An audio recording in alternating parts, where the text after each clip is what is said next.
my fellow small business supporters? It is coffee o'clock. We are going to be drinking some coffee. We're going to be talking about some books. It is fall, and we are here today to celebrate the pumpkin spice latte tag.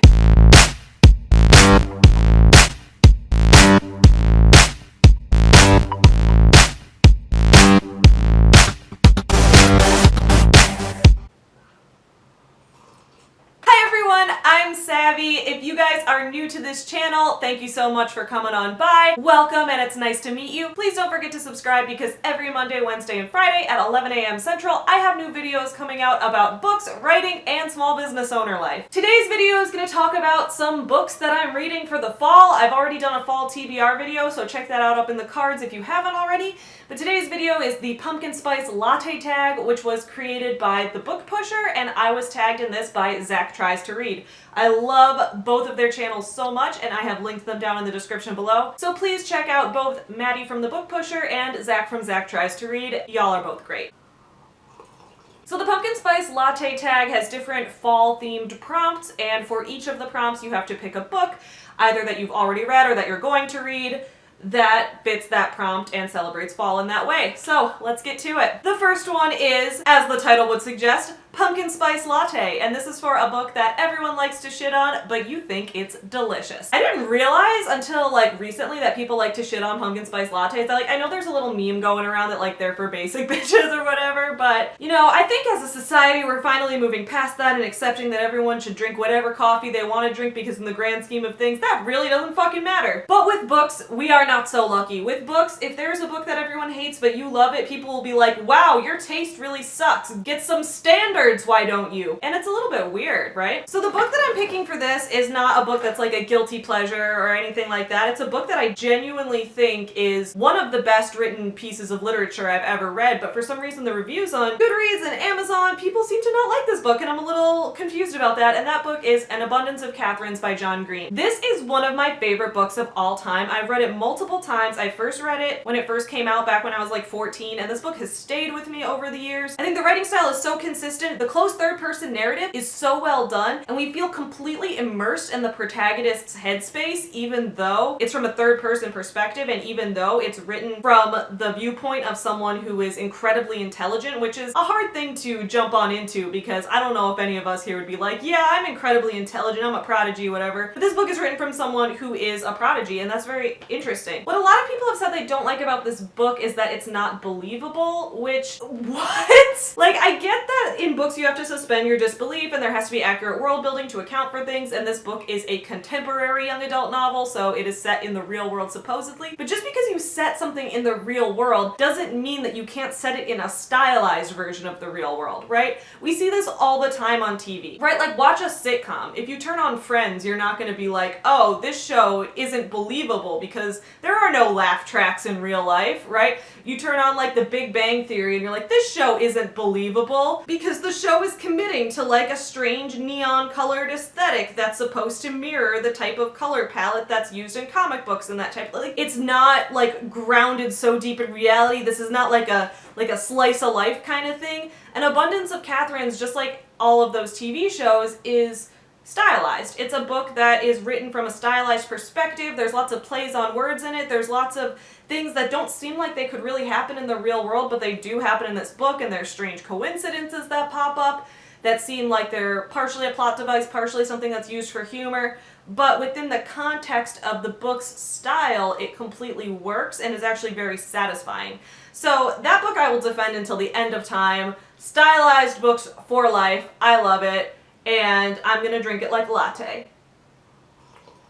The next prompt is fall is my favorite season, and this is a cliche that you just cannot get enough of. So for this, I'm going with the trope of enemies to friends to lovers. I think that is such a fun trope. I will give an example of a book that did this that I read recently, although I don't think it did it particularly well, so you guys will get to hear me complain too, which is what I know a lot of you are here for. So Red, White, and Royal Blue is a book that came out recently that's been very well known for being an enemies to friends to lovers trope kind of book. And I didn't hate this book. I talked about it in my summer reading wrap-up. I gave this book book, I think 3 stars or so. Like, there were parts that I really liked. There was some interesting dialogue. There was some cool stuff going on. But the enemies to friends to lovers trope was not done well at all. It was such a letdown, right? Because at the beginning, you're supposed to have Alex and Henry being rivals. They're causing all kinds of problems. They don't like each other. Then they're forced to be friends for press reasons and for media relations reasons. So they're forced to be friends. And then along the way, they realize that there's something more. They actually might like each other as more than friends, right? That's the good shit. That's what we're here for. But the enemies part, it was just a disappointment. These guys disliked each other for like 5 minutes. And I know there was supposedly all this backstory about how they disliked each other over the years, but that's not ever really shown. It's just kind of like mentioned in passing. And like, I really wanted to see some good shit of these two, like, fighting and having like sexually charged arguments with one another. Like, that's what I'm here for.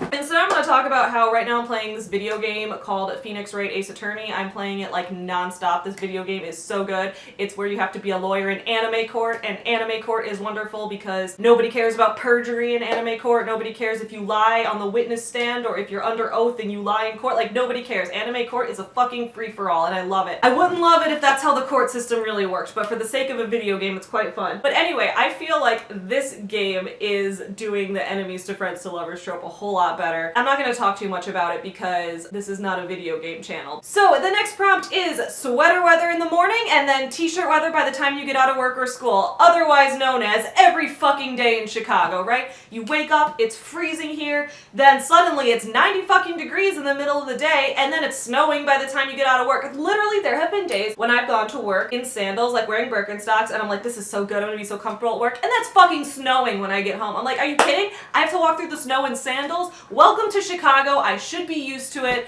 considering this is where I live. But you know what? We are moving on to a book that you started off thinking it was one thing, but then by the time you got through it, you realized it was something completely different. That book for me was Two Boys Kissing. This book didn't change that much over the course of the book, but more it was what I thought it was going to be, and then when I actually read it, those were two very different things. We all judge a book by its cover, right? Everyone says don't judge a book by its cover, but we all do it because otherwise cover designers would be out of business, right? Judging a book by its cover is important. However, this cover does not do the book justice, and I apologize to whoever designed this cover. I'm sure you're a great cover designer, but not for this book. If you look at this cover, what does this say to you? To me, it says young adult romance. It says teenagers falling in love and having a romance with each other, and it's probably gonna be like a fluffy thing like that, or maybe they'll have to go through something a little bit darker, but everything will win out in the name of love. This book was fucking literature. I'm not the kind of person who's like, this is literature, this isn't literature. I don't gatekeep what literature is, right? Like, anything can be literature, literally. But this book, I feel like, should be studied in English classes. Like, the construction of this book is told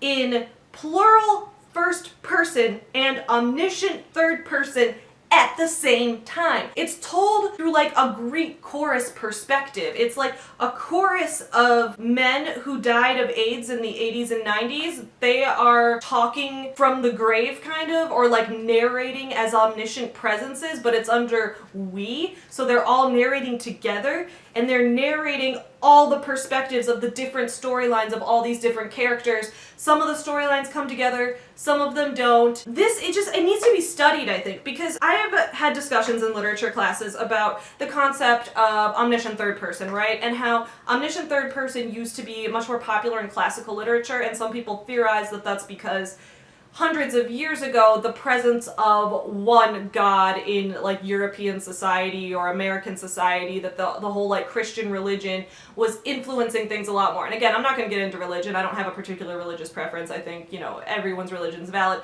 But basically what I mean by this is that like back then, when it was considered that that was more of a strong cultural influence, that people more naturally would gravitate towards an omniscient narrator because everyone was used to thinking of there being one omniscient God. And that's a very westernized perspective. Like, I'm really just talking about that in terms of like British and American literature for the most part. But moving into the 21st century, a lot of people seem to want to read things more contemporarily that are written in first person or are written in close third, or maybe are written in alternating first or alternating close third, that it makes it very clear exactly which perspective we're in, because being in everyone's perspective at the same time is not something that feels as natural to the audiences here. But this book managed to just tackle it. It did such an interesting use of point of view, and that is not what I was expecting to get out of this. I was reading this for Pride Month like a year or so ago, and I was like, you know, I'm expecting to get some great LGBT representation. I'm expecting to get probably a love story, something that's gonna make me feel good. I was not expecting to have like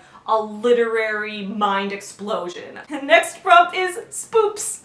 I love that, Spooks, that's so cute. Do you have a spooky book on your TBR? Well, when I made my fall TBR video, I didn't, but then I realized I probably should because of this prompt, so I'm adding one. I know that the king of spooky books is Stephen King. That was a stupid pun, but that's what I'm here for. So I decided to add a Stephen King book to my TBR because actually I haven't really read any of his books. I started reading one of his books, and I don't remember which one it was, but it's when I was in that magical reading cabin. I did a vlog about being in the magical reading cabin in North Carolina. I'll link it up in the cards. But while I was there was a Stephen King book on the shelf, so I just kind of started reading it, but I didn't have time to finish it before I went home, so that's the only Stephen King experience I have. But I did purchase one of his books based on hearing some reviews of this on BookTube and being like, you know what, I do want to try starting one of them. The Long Walk. Now, I don't know if this book is actually spooky or not. I don't know the difference between something that's spooky versus like scary in a psychological way. Like, is that different? I don't know, but I'm gonna read a Stephen King book for like the first time, so I will tell you guys about that experience. I hope I get scared to death. I hope I freak out so hard reading this book. I want a good experience with this shit. Next prompt is tarot reading, a 5-star prediction. So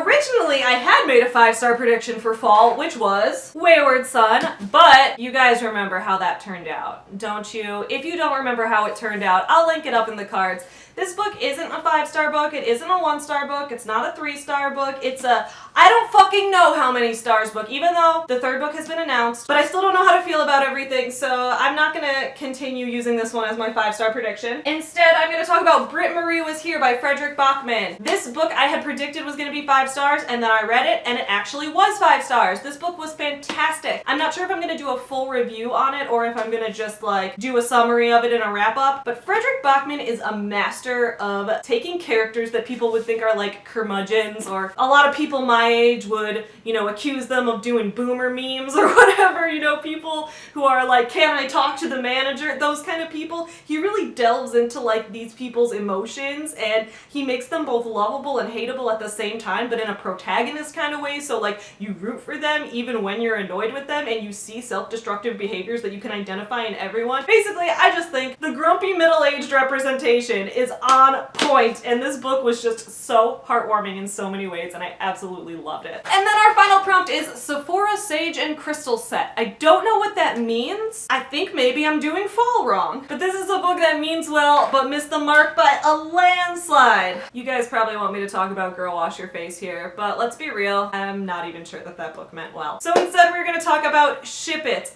I normally show this book when I talk about it, but you know what I did was I sold it on Facebook Marketplace. I didn't want to have this book in my house anymore when I could get money for it and someone who might actually like it could have it instead. I've done a full review of this book, and I have also mentioned it in my worst to best books for bisexual representation. Spoiler, it was the worst. This book meant well because when I picked it up to read it, I could tell that it was coming from a place of women who like to go to conventions, teenage girls who are into nerdy fandoms, that kind of thing, that they often get some type of disrespect. You know, that a lot of times there's those guys who like to make people prove it, like, oh, are you like a gamer girl? Can I quiz you on like how well do you know? Like so the main character has to deal with stuff like that. So you could tell the author meant well and was trying to debunk a lot of that, but there was just so much problematic shit in this book. There were characters invalidating each other's identities and characters outing each other as gay, and then there was the main character acting like a crazy fucking stalker and trying to go after the producer of this TV show that she liked, and trying, like, she almost made it look like you shouldn't trust nerdy women involved in these things because they'll just go psycho like she does. Like, I think this book did so much more harm than good. So that is why I'm saying that this book completely missed the mark. What do you guys think of any of the books I mentioned in this video? Please let me know in the comments below. Since fall is in full swing, I want to let you guys know that the Forever Home Friends is celebrating the holidays. That's what we call it. We have a happy holidays party. But anyway, we're going to be starting our Christmas marketing rush soon and all of that. So please check out foreverhomefriends.com, linked in the description below. That is my small business that I run, where I produce children's books and stuffed animals, all based on the stories of real rescue dogs. And we give give 10% of our profits to local animal shelters, so definitely check that out. Also, In December is coming up. That's a readathon I'm going to be doing, so stay tuned for more announcements about that. But if you're interested in checking out some of my indie books, you can check out Sculpt Yourself, my new adult novel, which is linked in the description below, as well as Beauty King, my young adult novella,